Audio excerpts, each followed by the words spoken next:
शिवरात्रि की कथा। नमस्कार मित्रों, आज हम आपको सुनाए जा रहे हैं महाशिवरात्रि की अद्भुत कथा। कहा जाता है कि इस कथा को यदि कोई संपूर्ण श्रद्धा और से सुने तो उसके जीवन के सभी पाप हो जाते हैं और उसे भगवान शिव की कृपा सहज ही प्राप्त हो पाती है। आपसे आग्रह है कि इसे अधूरा ना छोड़ें और अंत तक अवश्य सुनें। ऋषियों का प्रश्न है, एक बार सभी ऋषि आर्षिगण महर्षि देवव्यास जी के पास आए और उन्होंने विनम्र भाव से कहा, हे गुरुदेव, हम आपसे महाशिवरात्रि के व्रत का महत्व जानना चाहते हैं। कृपया हमें यह कथा सुनाएं। महर्षि व्यास मुस्कुराए और बोले, आपका यह प्रश्न बहुत ही श्रेष्ठ है।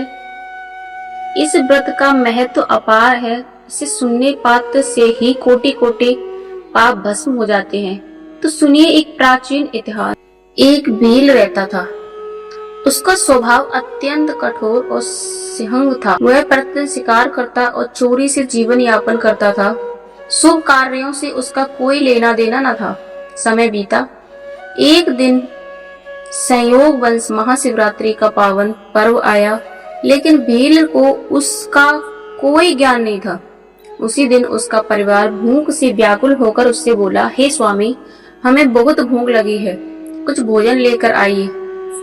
अपने परिवार की दयनीय दिशा देखकर वह भील धनुष बाण लेकर शिकार की खोज में निकल पड़ा। दिन भर भटकने पर भी उसे कोई शिकार नहीं मिला। सूर्यास्त हो गया और उसके मन में चिंता बढ़ने लगी। वह सोचने लगा, आज यदि मैं कुछ भी शिकार लेकर नहीं गया तो मेरे माता पिता, पति और बच्चे भूख से तड़पेंगे। मुझे हर हाल में भोजन पाना ही होगा। इसी विचार से वह एक तालाब के पास पहुंच गया और सोचा, निश्चय ही कोई प्राणी यानी पानी पीने आएगा, तब मैं उसे मारकर घर ले जाऊंगा। वह एक बेल के वृक्ष पर चढ़ गया और जल का पात्र अपने साथ रख लिया। रात के पहले पहर में एक हिरनी जलाशय के पास आई। भील ने धनुष उठाया, लेकिन उसी समय उसके हाथ से जल और बेलपत्र शिवलिंग पर गिर पड़े।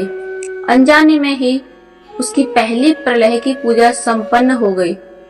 हिरनी घबरा गई और बोली, हे व्याध, मुझे मत मारो, मुझे अपने छोटे छोटे बच्चों से मिलना है, मैं लौटकर अवश्य आऊंगी।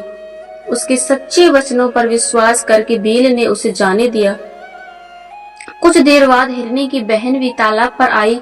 भील ने फिर निराशा साधा और फिर जल व बेलपत्र शिवलिंग पर अर्पित हो गई। इसी प्रकार दूसरे पहर की पूजा भी पूर्ण हुई। हिरनी की बहन ने ही प्रार्थना की, मेरे छोटे बच्चे भूखे हैं, मुझे उनसे मिल जाने दो, मैं लौटकर आऊंगी। भील ने उसे भी जाने दिया। अब रात्रि का तीसरा पहर आ गया। एक सुंदर हिरण पहुंचा। भील ने उसे तुरंत धनुष चलाया और फिर से शिवलिंग पर जल बेलपत्र अर्पित हो गए। इसी प्रकार तीसरे पहर की पूजा भी संपन्न हो गई। हिरण ने कहा, हे व्याध, यदि तुमने मेरी पत्नियों को जीवन दान दिया तो मुझे भी कुछ समय दो, मैं उनसे मिलकर वापस लौट आऊंगा। भील ने विचार किया और उसे भी जाने दिया। रात्रि का अंतिम पहर हुआ। अचानक वही हिरण और उनकी दोनों पत्नी अपने बच्चों को पड़ोसियों के सुपुत्र करके अपने वचनों का पालन करने के लिए वापस लौट आई।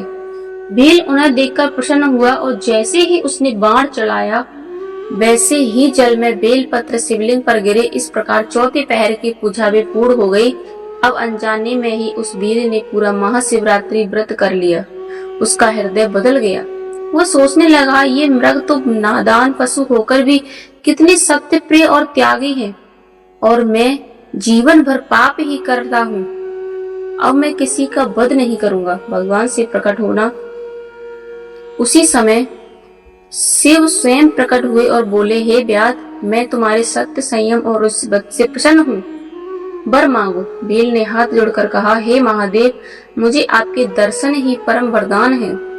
भगवान शिव ने आशीर्वाद दिया, तुम्हारा वंश चिरकाल तक प्रसिद्ध होगा। एक दिन भगवान श्री राम तुम्हारे घर आएंगे और तुम्हें मोक्ष प्राप्त होगा।